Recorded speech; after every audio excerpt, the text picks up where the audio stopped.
নমস্কার বন্ধুরা, মাই কিচেন ডব্লিউবিতে সবাইকে স্বাগত। চলে এলাম প্রত্যেক দিনের মতো নতুন একটা রেসিপি নিয়ে। আজকের রেসিপি হলো নলেন গুড়ের চা। চা তো অনেক রকম খেয়েছেন, তো আজকে দেখাবো নলেন গুড়ের চা কিভাবে বানাবেন আর কি কি লাগছে এই গুড়ের চাটা বানাতে, দেখে নেব স্টেপ বাই স্টেপ। এই ঠান্ডায় খেজুরের গুড়ের চা খুব সুন্দর লাগে বন্ধুরা, তো অবশ্যই একবার বাড়িতে ট্রাই করবেন।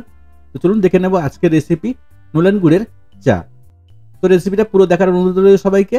চলুন শুরু করব আজকের রেসিপি নলেন গুড়ের চা। তো আমি চা বানানোর জন্য 1 কাপ জল দিয়ে দিয়েছি আর দিয়েছি 2খানা এলাচ। তো জলটাকে ভালো করে আমি ফুটিয়ে রেডি করে নেব। আজকে আমি নলেন গুড় দিয়ে দুধ চা বানানো দেখাবো। আপনি লাল চা বানাতে পারেন, নলেন গুড় দিয়ে খুব সুন্দর লাগে টেস্ট, অবশ্যই একবার বানিয়ে টেস্ট করবেন। তো জলটা ভালো করে ফুটে গেছে আর এখানে দিয়েছি 2 টিস্পুন চা পাতা দিয়ে একটু ভালো করে ফুটিয়ে নেব। তো জলের সঙ্গে চা পাতাটা খুব ভালো করে ফুটিয়ে নিতে হবে, যে কালারটা পুরোটা বেরিয়ে আসে। তারপর এখানে দিয়ে দেবো আমরা নলেন গুড়। তো আমি ভালো করে ফুটিয়ে রেডি করে নিয়েছি। এবার দিয়ে দেবো গুড়। তো আমি এখানে 2 টেবিল স্পুন গুড় দিয়ে দেবো, যতটা আমি চা বানাবো সেই হিসাবে আমি এখানে নলেন গুড় দিয়ে দেবো।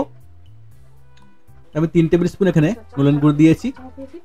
যেহেতু চিনির থেকে মিষ্টি একটু কম হয়, আমি এখানে 3 টেবিল স্পুন দিয়েছি। আপনি যতটা মিষ্টি খাবেন তেমনভাবে দিয়ে দেবেন। দিয়ে ভালো করে এটা ফুটিয়ে রেডি করে নেব। ভালো করে এটা ফুটে গেলে তারপর এখানে দিয়ে দেবো আমরা দুধ। দুধটা আমি আগে থাকতে ফুটিয়ে রেখেছিলাম, সেই দুধটাকে এখানে ঢেলে দেবো। আমি এখানে 1.5 কাপ লিকুইড দুধ নিয়েছিলাম। আপনি চাইলে এখানে পাউডার দুধ গুলিয়েও বানাতে পারেন, কোনো অসুবিধা হবে না, টেস্টটা কিন্তু দুর্দান্ত হবে। তো ভালো করে এটাকে ফুটিয়ে রেডি করে নেবো বন্ধুরা। দুধের সঙ্গে যে চা পাতাটা ছিল ভালো করে ফুটিয়ে রেডি করে নিতে হবে। দেখুন কত সুন্দর কালার এসছে, খুব সুন্দর কালার, টেস্টও খুব সুন্দর হয়। তো একবার বাড়িতে ট্রাই করবেন, আর যদি বাড়িতে ট্রাই করেন কমেন্টে করতে ভুলবেন না রেসিপিটা আপনার কেমন লেগেছে। দেখুন বন্ধুরা কত সুন্দর কালার এসছে আর কত সুন্দরভাবে আমি আগে ফুটিয়ে জলের সঙ্গে চা পাতাটা ফুটিয়ে কালারটা বের করে নিয়েছিলাম। তাই কত সুন্দর দেখুন কালার এসছে, কালারটাও খুব সুন্দর এসছে, গন্ধটা খুব সুন্দর বেরিয়েছে আর খেতেও খুব মজা লাগবে। এই শীতের ঠান্ডা বলুন বা সকালবেলা বলুন, খুব সুন্দর একটা রেসিপি বন্ধুরা। তো অবশ্যই একবার বাড়িতে ট্রাই করবেন। যদি বাড়িতে ট্রাই করেন কমেন্ট করতে ভুলবেন না রেসিপিটা আপনার কেমন লাগলো।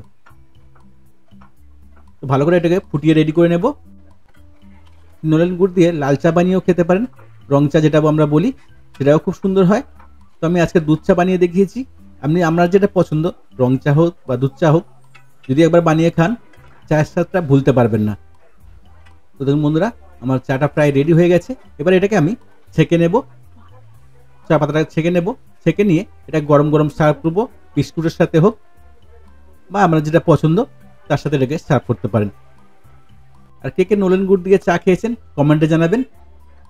আর কেমন লেগেছে আপনাদের নলেন গুড়ের চাটা অবশ্যই কমেন্ট করে জানাবেন। আর এমন মজার মজার রেসিপি পেতে চ্যানেলটাকে অবশ্যই সাবস্ক্রাইব করে রাখবেন। আর যারা আমার চ্যানেলটাকে সাবস্ক্রাইব করে রেখেছেন তাদেরকে অসংখ্য ধন্যবাদ। যারা নতুন বন্ধু আছেন অবশ্যই চ্যানেলটাকে সাবস্ক্রাইব করে রাখবেন এমন সব মজার মজার রেসিপি আগে দেখার জন্য। চাটা আমি কাপে ছেঁকে নিয়েছি। এবারে ওপর থেকে দিয়ে দেবো একটু অল্প করে নলেন গুড়। দেখুন এমনভাবে অল্প অল্প দিয়ে দেবো, তার টেস্টটা খুব দুর্দান্ত হবে। যেহেতু ওখানে আমি কম দিয়েছিলাম 3 টেবিল স্পুন, তো এখানে আর একটু করে দিয়ে দেবো, তাহলে কি হবে চায়ের টেস্টটা আরও দ্বিগুণ হয়ে যাবে। তো অবশ্যই একবার এমনভাবে বানিয়ে দেখবেন আর কমেন্টে জানাবেন কেমন লেগেছে। তো আমার পুরো রেসিপিটা দেখার জন্য সবাইকে ধন্যবাদ বন্ধুরা। ভালো থাকবেন, সুস্থ থাকবেন, আবার দেখা হবে নেক্সট রেসিপিতে। আরও কী ধরনের রেসিপি আপনারা দেখতে চান অবশ্যই কমেন্টে জানাবেন, সেই সব রেসিপি নিয়ে আসবো আমি আপনাদের জন্য। ধন্যবাদ।